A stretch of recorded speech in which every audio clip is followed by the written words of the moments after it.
a lot of innovation is going to disrupt our regulation. We can't even understand it. For example, device-to-device talk is now telecommunication, telecommunication regulates how people would communicate. But tomorrow, I mean, we all have Bluetooth. We have Zenders. We can, within this room, I can message, transfer picture, music, and all other things. But the low frequency, Bluetooth energy is now coming, and then probably you may need the telecommunication to communicate within certain distance. Amazon is delivering stuff with drones. I was flying last week to northern Ethiopia, to Aksum, and then likely the Ethiopian Airlines flew first to Gondar, and then to Lalibela, and then and I was looking the amazing landscape, northern landscape, and then it's just terrifying to look at it, how steep some of the cliffs are, and then there's no vegetation. I thought, how can we make, an economic benefit of this land?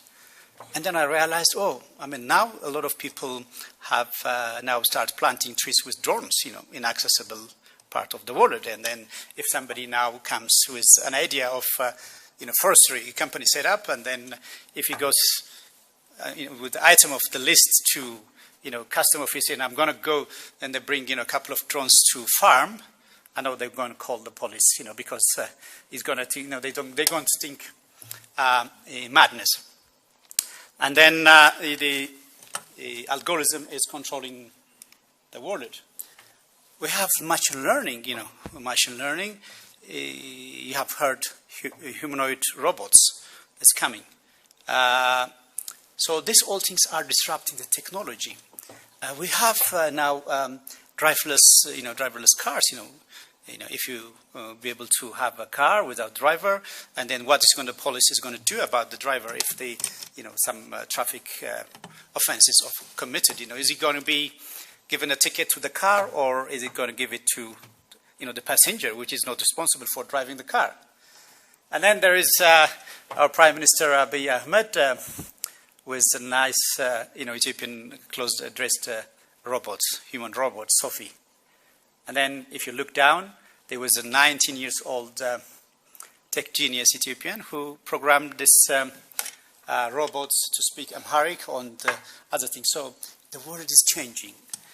And then are we ready just, even to understand, let alone regulate it? So that's the biggest challenge.